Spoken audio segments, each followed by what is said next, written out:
Well, Chinese modernization has some common features as modernizations in other countries, but we call it Chinese modernization means, and Chinese modernization also has Chinese characteristics. So we have a look into both sides. One side, it's a common, with other university. And then also on the other hand, Chinese modernization has its own feature, right? So for example, I always, as a scholar, I always look into modernization from three perspectives. The first perspective, of course, is modernization at the material base or the material level. So in this level, modernization is not controversial. Every country will pursue material modernization. Every country would like to have a highway, high speed train and ports, airport, and high technology, all kind belong to material side of modernization. Every society will agree, people should have a high income, right, and a happy life. Then also modernization, we can pursue modernization from an institution perspective, or from a third level from a human being perspective, right? At the institution level, I think modernization, every country is different.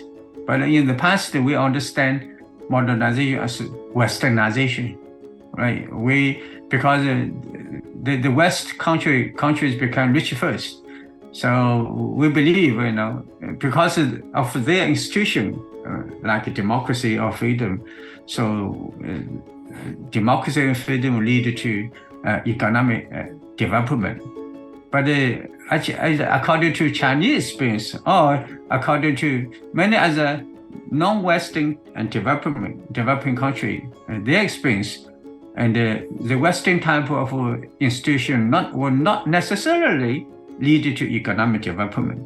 So so that's why we argue at the institution level, Chinese modernization is different from the West. Or you even can argue at the institution level, modernization in Japan or in Singapore are different from that in a Western country, because every country will have to find its own type of institution which fit its civilization, culture, and the national condition, right? Also for human being, because human being is a culture, and every country has different culture. Cultural modernization doesn't mean cultural westernization. So particularly in East Asia, because we have a long tradition of Confucianism.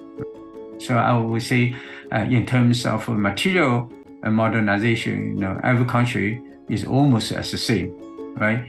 But in terms of institutional modernization or human being modernization, right? Every country is different. They are different from each other. In summary, we have to look into the common perspective, common features, and also differences among countries. So many countries are interested in Chinese way of modernization. They want to know Chinese experience in pursuing modernization. Like I mentioned, every country would like to pursue modernization, but the process of modernization could be destructive. Modernization produces good things, but also bad things. But some follow the way the Western countries have developed, or that's called the Western way of modernization, but not so successful cases, not so many successful cases, and most of countries have not achieved their goals of modernization. While China did, and the Chinese story of modernization has been quite successful. So that's why many countries are interested in that. So they want to know why China is so successful, how their own country can learn from China a bit.